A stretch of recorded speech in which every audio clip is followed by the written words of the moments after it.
السلام عليكم ورحمة الله تعالى وبركاته. جاني سؤال يقول: هل من مثال آخر على اعتراضات الإسنوي التي يعني ليس لها تأثير حقيقي أو it's يعني not something we necessarily need to waste our time on? One example is the Sunnah al-Ba'diyah for some of the prayers came in some ahadith as 6 instead of 4, like after Jum'ah, after Isha. After Isha is easy a little bit because the way that it was said, the lafz of the hadith was like 4 or 6 هكذا. ففيها احتمالات. The issue comes to the ahadith from Ali ibn Abi Talib and Abdullah ibn Mas'ud radiyallahu ta'ala anhuma, is that one is stating 4, like only 4, and the other one is stating 6, like only 6. So Isnawi says, why are we mentioning 4? There's a hadith. Not only that, Shafi'i himself mentioned them. And al-Khawarizmi in his Kafi, he stated that the mu'tamad is that we should do jam' between them and do 6 rak'at. Al-jam' bayn al-ahadith. They responded to Isnawi. And I said, hold on for a minute. Where did Shafi'i mention these ahadith in his book? In Ikhtilaf Ali and Ibn Mas'ud. And how to handle them and analyze them. Not let's just take them and do jam' baynahum. فهمت كيف؟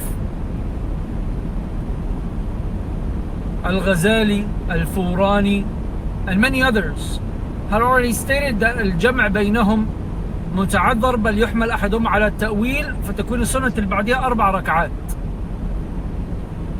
Many of the Shafi'iyya, يعني الأكثرية على ذلك. Because the Shafi'i himself considered the ahadith to be ظاهرها التعارض ولا بد من تأويل أحدهما إلى غير ذلك. بعض الأحاديث التي فسرت 6 ركعات بأنه كان يصلي ركعتين في بيته. So that it's not ba'diyya, but it's more as a sunnah at home. So it's not part of it. Jameel. Oh, what do we do about Al-Khawarizmi's statement in his Al-Kafi? Al-Khawarizmi, Mahmud ibn Muhammad, who died in the late 500s, 568. He's saying right there what Al-Isnawi is arguing. Sure, that's one Shafi'i scholar that decided to follow the path of doing Al-Jam' baynahum in that sense. I mean, we're still doing Jam' baynahum, but we're doing a hint of ta'wil because يعني they would be contradicting one another. And Shafi'i himself considered them to be يعني problematic if we take them both as is at face value, but rather there's more to it. Like taking it as one of them meaning that there was 2 rak'ah prayed at home after he went home. And that's where the 6 comes into it. So Al-Isnawi is arguing to make the Sunnah al-Ba'diyah 6 rak'at. And not only this, many of the fuqaha, they aslan argued against what Al-Khawarizmi was presenting to begin with. And these are earlier Shafi'iyya, yani around the time of Al-Khawarizmi or right after him. Jameel. So the fact of the matter is that Al-Isnawi's i'tirad here is that his mudrak on the mas'ala is al-jam' bayn al-ahadith. Is al-jam' bayn al-ahadith mutlaqan hakada, without anything else. The mudrak for the rest of the Shafi'iyya, and he's following who? He's following Al-Khawarizmi in Al-Kafi. The mudrak for the rest of the Shafi'iyya, almost all of them, is that no, there's jam', but there's also ta'wil for those 2 extra rak'ah that they meant they were referring, or it was for يعني another purpose, not a sunnah al-ba'diyya. The mudrak, the relationship between the fact and the dalil, is different. So Isnawi is arguing for a different mudrak. The mudrak that he's arguing for is not correct.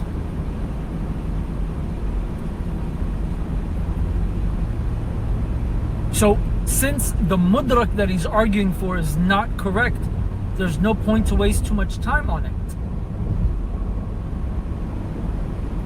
Jameel.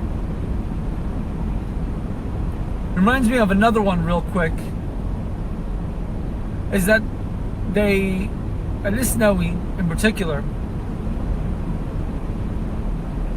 he criticizes the fact that Imam al-Nawawi starts al-Minhaj with Kitab al-Tahara. Then he speaks about Ahkam al-Miyah. He says, literally, he says Kitab al-Tahara, but then he speaks about Miyah. Why would he do that? Well, unless you have, and then he starts trying to figure out the possibilities of why this could happen. Now let's remember for a minute here. Al-Isnawi is a great Imam. We are nothing in compared with Al-Isnawi. Nothing, absolutely. We are non-existent. All of us. As a matter of fact, every Shafi'i alive today is non-existent in comparison with Al-Isnawi. And I heard that from my teachers. And some of them are major Shafi'i fuqaha. And if they're saying that about themselves, then, you know, like some of our Sufi brethren say, لا حقيقة إلا الله, لا حقيقة شافعية إلا الإسنوي من بعد يعني الشيخين. That's who Al-Isnawi is. Jameel. But Isnawi, he goes on about like, well, if he means by al-tahara this, then that might be okay. But if he means by tahara this, then, well, he's just wrong. And it's like, okay, Isnawi, all right. I understand you have an issue with us relying on the shaykhin, but push it out a little bit here, aren't we? Now, some might say, yeah, but it's important to understand. Sure, yes, that الطهارة is عام ويدخل فيه أشياء كثيرة جدا أولها مقدمتها وهي المياه. It's the introduction to the whole chapter, so it makes sense for him to speak about water, then speak about utensils afterwards, because that's what you're going to put the water in. And obviously that's what he meant, because obviously that's what Al-Rafi'i meant, because obviously that's what every Shafi'i before those two meant. So he overly analyzes, let's call it that, the information. So again, when someone comes and claims ولم نجد رد يعني على ما اعترض به الإسنوي خصوصا في النصوص الشافعي, I gave you the مسألة of the Sunnah al-Ba'diyah, and I pointed out that he's relying on Nas. He's saying fil right? And that is not the case. In al he was arguing for what? He was presenting that it is a dilemma, that it is problematic. Not that we're going to do jam'. Wallahu al-musta'an.